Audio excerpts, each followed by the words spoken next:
right, here you go.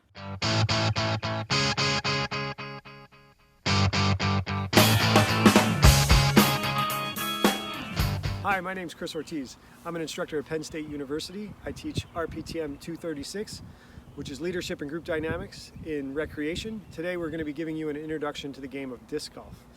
Starting with the history, looking at some of the equipment, and then getting into some of the basic rules so that you can begin playing the game yourself. The game started in the 60s and 70s. Steady Ed Hedrick had a patent for the Frisbee as well as the baskets that we use to this day. In the mid-70s, he also started the Professional Disc Golf Association.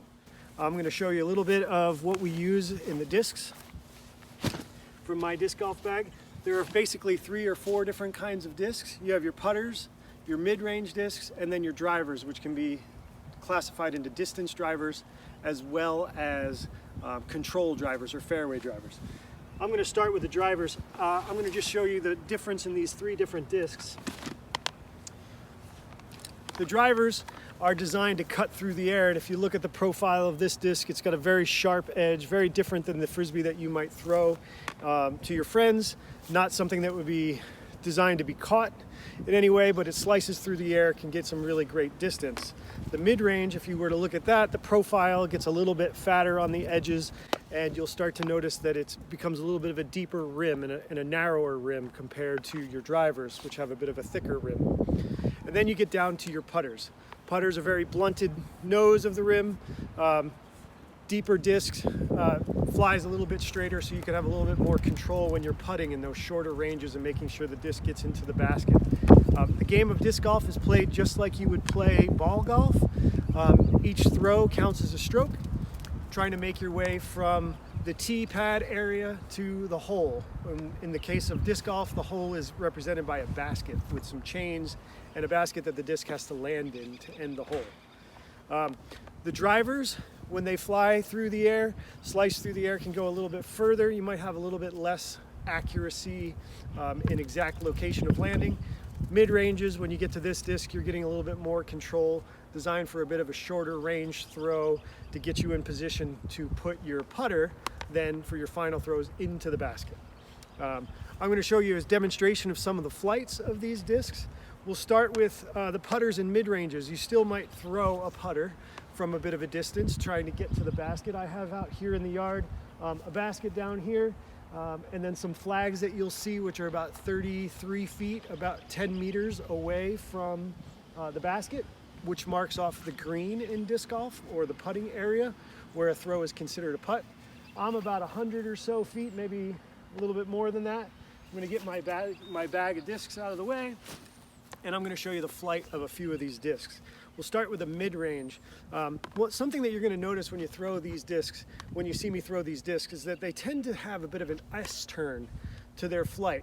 When they're coming out of your hand at a fast rate of speed, the disc is going to turn to the right. For me, as a right-handed backhand throw, as I throw that disc, it's going to be leaving my hand at a high rate of speed, rotating fast and turning to the right. And then as that rotation slows down, the disc will actually slow down and start to fade back to the left, landing in the left.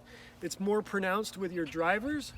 Typically, your mid-ranges maybe have a little bit, still can have that S-turn in their flight, but when you get down to the putters, they're a little bit more reliable and a more straight flight typically, because you want to be able to predict where they're going to go. You're going to see this a little bit as I throw a couple of throws here from about 100 feet down towards the basket, so you can see the flight of those discs. So here is a mid-range. You're going to see a little bit more with this mid-range, a little bit more of a pronounced fade at the end, where it's going to kind of fall out of the sky and fall left. When I get to my putters, you're going to see that they fly a little bit more straight and just land a little bit more naturally flat. So let me throw a couple of shots here so you can see. So here's a mid-range.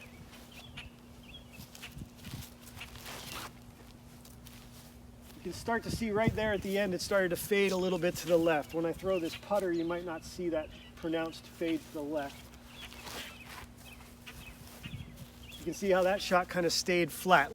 I'm going to show you a driver. I don't really have enough room in my yard here to throw a driver, so I'm going to go put the camera over by the road and throw one of my drivers down the road to see if you can see that flight.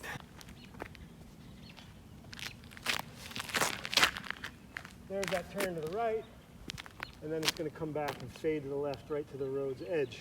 Let me show you the difference between that driver and then that flight of a putter, which is going to be a little bit more straight.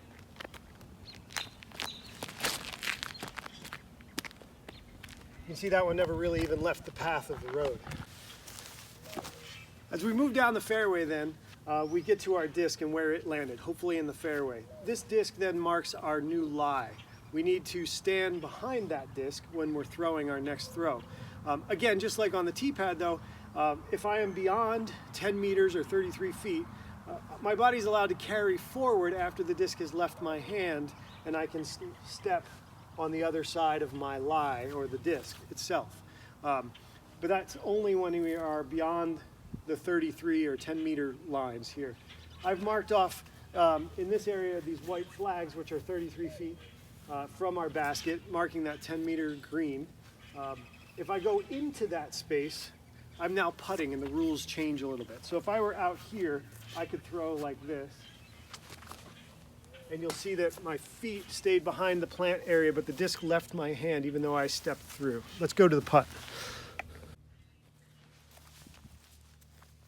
Okay, once we are inside this 10 meter circle, we're kind of on the green at this point, and we're now putting, and the rules change a little bit. Before, when I was throwing from either the fairway or the tee box, my plant foot landed and the disc left my hand, but I was allowed to step through. I was allowed to take another step beyond my disc at that point. Once we're on this putting green and we're putting, that's no longer the case.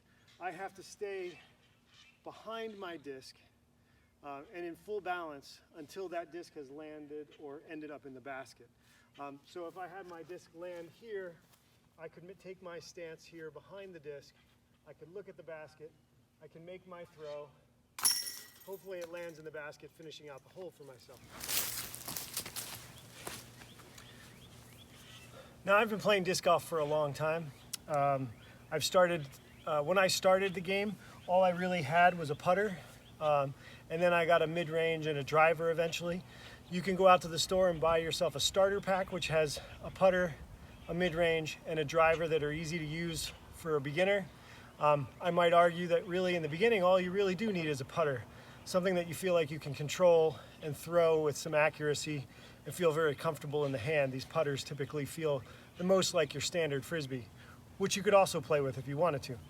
And then as I've gotten into the game, I've been playing for over 10 years. I've started to grow a bit of a bag and a collection, lots of putters. I've gotten to the point where I'm not only buying discs to use, but collecting them. These are the same disc, just different colors and designs. So there's that. But I also have discs that will do different things based on their flight characteristics. I have my putters that I really enjoy. This is a disc called the Pure.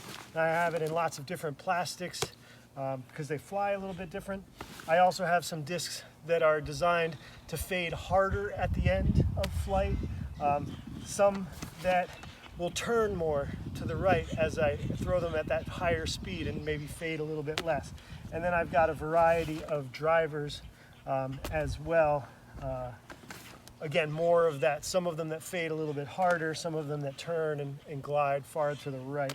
But you can really get into this game. Again, I've been playing for a long time. I'd encourage you to check it out. I really love this game because it gets you outside, walking around. Sometimes when I play 18 holes of disc golf, I'm walking over 3 miles. There's lots of friendship and camaraderie. Every time you meet somebody on the disc golf course, they're typically really friendly and willing to share some advice and share a game with you. And then there's that level of competition that you can keep playing, and it's multi-generational.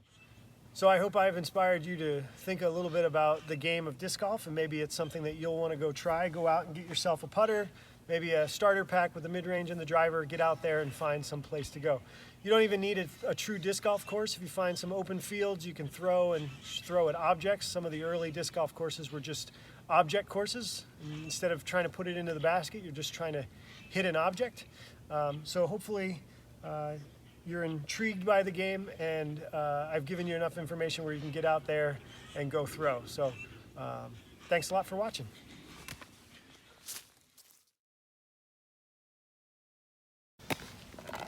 Here's my mid-range.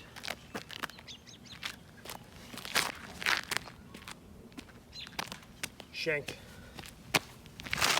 Now this is a distance driver.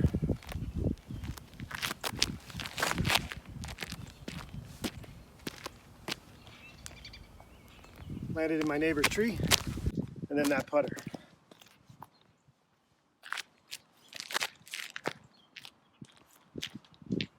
Just seems to want to go to my neighbor's house.